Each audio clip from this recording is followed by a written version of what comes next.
Ave María Purísima, sin pecado concebida. Hoy comienzo de vuelta esta serie sobre Apocalipsis, comenzando con el capítulo 17. Solo nos quedan 5 capítulos más hasta terminar este libro. Siempre comenzamos con la oración. En el nombre del Padre, del Hijo, del Espíritu Santo. Amén.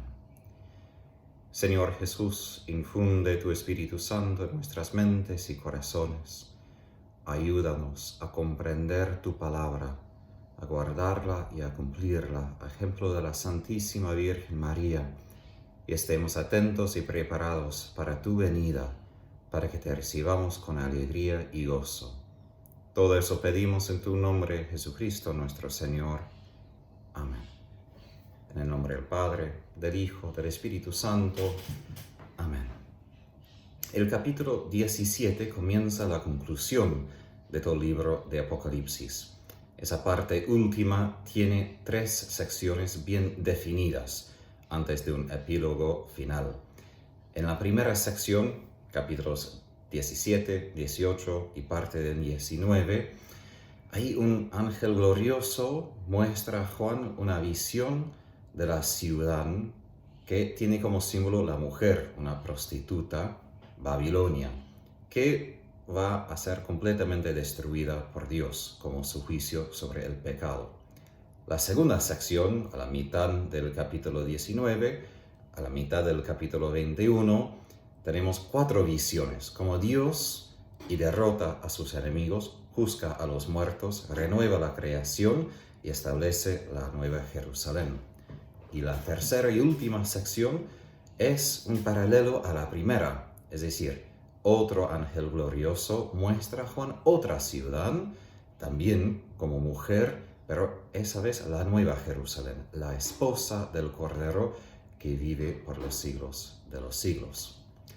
Hasta ese punto, Babilonia solo apareció 2 veces en el libro. Primero en capítulo 14, cuando el ángel predijo su destrucción futura, y también al fin del capítulo 16, cuando su destrucción fue predicho por la 7ª y última copa de la ira de Dios. En las visiones de esos capítulos 17 y 18, el carácter verdadero de Babilonia será revelado. Veremos la realidad interior que Dios ve en Babilonia. Y hasta ahora no sabemos de ese vínculo entre Babilonia y las 2 bestias de capítulo 13. Entonces, ahora veremos en esas visiones el vínculo entre esas realidades. Voy a leer en capítulo 17, versículos. Hoy vamos a enfocar en versículos 1 a 6. Y después vuelvo, como siempre, para hacer el comentario. Después vino uno de los 7 ángeles que tenían las 7 copas y me dijo: acompáñame y te mostraré cómo va a ser castigada la famosa prostituta que está sentada a la orilla de los grandes ríos. Los reyes de la tierra han fornicado con ella, y los habitantes del mundo se han embriagado con el vino de su prostitución. Entonces me llevó en espíritu al desierto, y allí vi a una mujer sentada sobre una bestia escarlata. La bestia estaba cubierta de leyendas blasfemas y tenía 7 cabezas y 10 cuernos. La mujer estaba vestida de púrpura y escarlata, resplandeciente de oro, de piedras preciosas y de perlas, y tenía en su mano una copa de oro colmada de la abominable impureza de su fornicación. Sobre su frente tenía escrito este nombre misterioso: Babilonia la Grande, la madre de las abominables prostitutas de la tierra. Y vi que la mujer se emborrachaba con la sangre de los santos y los testigos de Jesús. Ahora, el hecho de que uno de los 7 ángeles que tenía las copas de la ira de Dios, que es uno de esos ángeles que muestra a Juan el juicio sobre la prostituta, vincula este juicio sobre Babilonia, anunciado ya en el capítulo anterior, 16, vincula ese juicio al juicio que escucharemos luego en versículo 16. Y después en el entero capítulo de 18 vamos a escuchar el lamento sobre este juicio. Entonces, aquí vemos la conexión. con las copas de ira, ese juicio y lo que vamos a escuchar aún en el capítulo 18. La identidad de esta prostituta, como en Babilonia, vemos sugerido por el hecho de que vive cerca de muchas aguas. Está sentada a la orilla de los grandes ríos. Sabemos que Babilonia se ubicó a la orilla del río Éufrates. Y también la ciudad fue reconocida por sus canales de irrigación. Entonces, fue reconocida en su tiempo como una ciudad de muchos jardines, de hecho, pero se ubica en un desierto, fuera del río Éufrates. Y sabemos que Jeremías, en capítulo 50-51, utilizó esta frase exactamente en su oráculo sobre Babilonia y su destrucción. Pero ¿por qué se llama Babilonia una prostituta? Esa imagen viene de los profetas de Israel, y ellos usan ese término para describir los capitales paganos, por ejemplo, Tiro, Nínive, que se habían enriquecido demasiado a través de comercio y habían seducido a las otras naciones a través de tratados, vínculos, relaciones corruptos, sean económicos, políticos, religiosos. Sabemos también que la imagen es de prostituta porque Dios había entrado en un vínculo de matrimonio solo con Israel. Por eso los profetas utilizaban la imagen de adúltero con Israel, ¿no? Pero las naciones paganas no estaban con alianza con Dios, entonces eran prostitutas porque no quedaban vinculados con Dios, así como Israel. Entonces los reyes de la tierra, los líderes políticos, tenían relaciones con ella, es decir, habían cometido fornicación con Babilonia. En el contexto del primer siglo, de los que habían leído ese libro, al primer instante, eso probablemente refiere a los reyes que eran clientes de Roma, a los gobernadores romanos que quizás habían comprado sus oficios, se habían enriquecido al costo de su pueblo, habían oprimido a su pueblo, y de hecho habían hecho otras injusticias para quedarse bien con Roma, con el poder político. También los habitantes de la tierra, los que no tienen vínculo con Dios, se habían intoxicado, emborrachado con el vino de su prostitución. Es decir, aun si ellos pueden negar que no quieren la injusticia, todavía disfrutan del estilo lujoso que Roma les provee. Es decir, que todavía están felices que Roma ofrece ese estilo de vida. Ahora, en versículo 3 escuchamos, de hecho, que Juan fue llevado en espíritu al desierto. En el espíritu, puede decir, en el Espíritu Santo, digamos. Es decir, está en un estado profético, bajo la influencia del Espíritu Santo. Y ese lugar desierto nos recuerda de Isaías 21, que es el comienzo de un oráculo de juicio contra Babilonia. Y también cuando Juan dice que vio a una mujer, recordamos Apocalipsis 12, cuando Juan también vio a la mujer que simboliza Israel, la Iglesia, la Virgen María. La mujer en ese desierto, sin embargo, es el opuesto total de la mujer de Apocalipsis 12, ¿no? Porque esa mujer en desierto representa a los habitantes de la tierra, los que no pertenecen a Dios.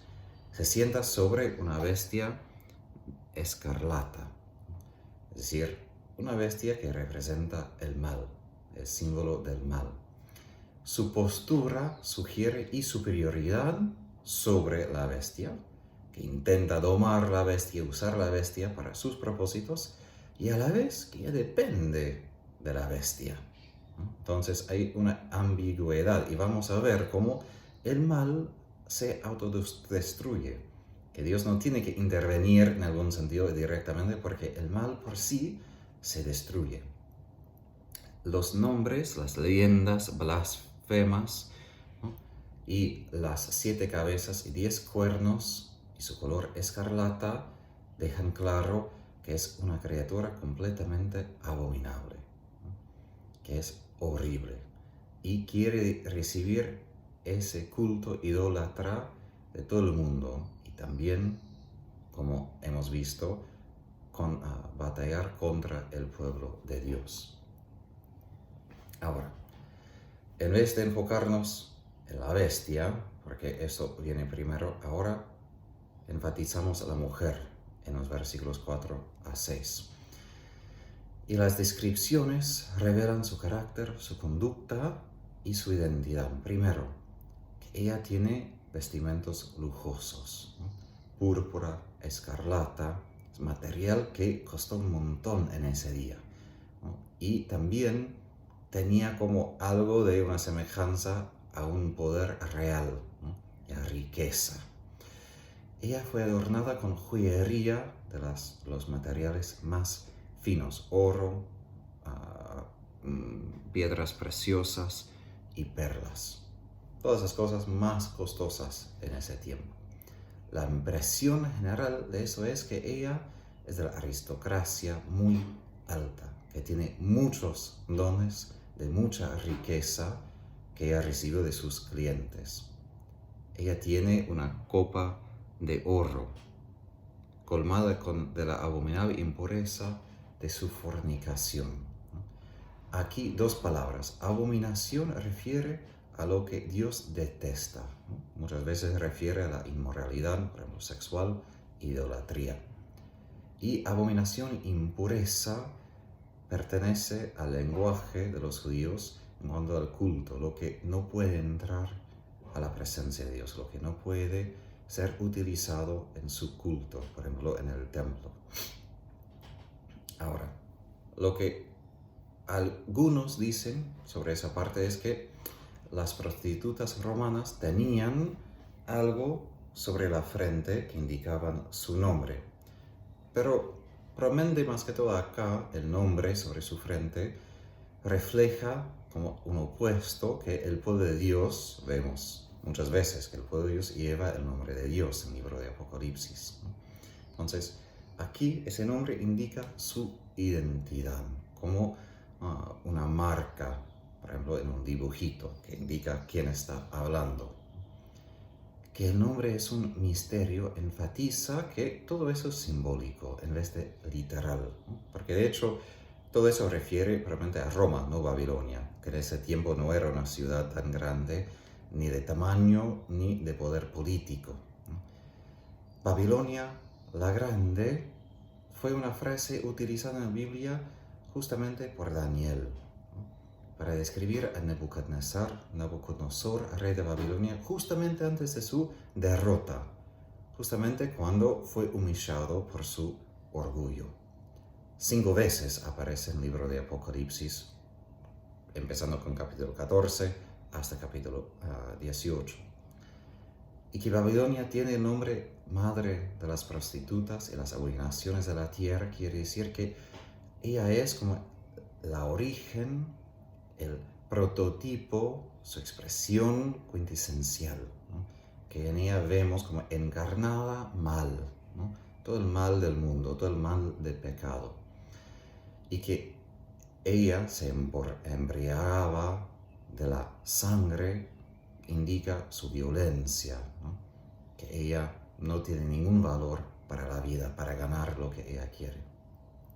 Y sabemos que no solo mata a cualquiera, pero mata específicamente a los santos, a los testigos de Jesús, a los cristianos, ¿no?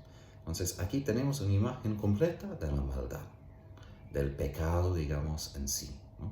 Los crímenes peores, idolatría, asesinato, inmoralidad, sacrilegio, todos esos pertenecen a Babilonia. Ahora, ¿qué representa Babilonia específicamente? Sabemos que Babilonia fue aliado estrechamente con la bestia de 7 cabezas, ¿no? Pero aquí en esa visión vemos que son distintas. En su manifestación del primer siglo, cuando fue escrito ese libro, probablemente se asociaban con Roma, ¿no? Y encarnaban varios aspectos de esa misma realidad. La bestia representa el poder político, opuesto a Cristo y a su iglesia. Y la prostituta representa el imperio como un completo, un íntegro cultural y socioeconómico que es corrupto y no agradece a Dios, ¿no? Entonces uno es una autoridad de arriba y otro es la realidad de la tierra, digamos del pueblo, de cómo vive la gente común contra la voluntad de Dios. Como la mujer del capítulo 12 representa el pueblo de Dios y la esposa del Cordero, la prostituta, representa la sociedad humana que está encerrada contra Dios, ¿no? Es la cultura del mundo. Ahora, la pregunta al fin, y es, ¿para qué representar a Babilonia como prostituta y tan fea? ¿No? Hay un biblista que dice que la imagen, la prostituta, debe despertarnos, como despertó a los cristianos del primer siglo, para que puedan reevaluar el mundo a su alrededor y tomar cuenta de cómo participan en un ámbito político y socioeconómico que está en rebelión completa, rebeldía contra Dios, ¿no? Entonces es importante para nosotros ver el mal revelado como tal. Nosotros vivimos en un mundo donde el mal se finge que no es mal, donde el mal aparece que es bueno. Ya se dice que es sano y saludable y que debemos permitir tales cosas, por ejemplo, como el aborto. Pero esas imágenes como quitan los fingimientos, quitan las mentiras, para que sintamos asco frente a la realidad de la inmoralidad que nos rodea. Para que justamente en nuestras emociones podamos escoger lo que es correcto y rechazar lo que es malo. Porque si no vemos la realidad tal cual es, vamos a caer. Y eso es lo que Satanás quiere. Él no quiere que veamos la maldad que nos rodea. Él quiere fingir que todo está bien en general, que la mayoría de la gente va al cielo y hay pocos que de verdad van al infierno y no tenemos que ser tan diferentes de los que nos rodean, simplemente vivir una vida buena y no hacer tantos problemas. No es así. Necesitamos discernir cómo participar en este mundo sin ensuciarnos con sus pecados. Porque eso es el desafío. No podemos simplemente escapar del mundo, pero tampoco debemos ser aliados del mundo. Y debemos tener la conciencia que no estamos tratando con un mundo más o menos bien, pero con algunos problemas. No. El mundo de verdad está en rebeldía contra Dios. No podemos fingir que y podemos estar del mundo y de Dios. Somos de Dios, vivimos en el mundo, pero somos de Dios. Eso quiere decir que necesitamos identificar claramente que debemos rechazar de nuestras culturas, de lo político, para que podamos pertenecer completamente a Dios y a su Iglesia. Por la intercesión de la Virgen Santísima, que Dios les bendiga, guarde y los ilumine para discernir bien su voluntad. En el nombre del Padre, del Hijo, del Espíritu Santo. Amén.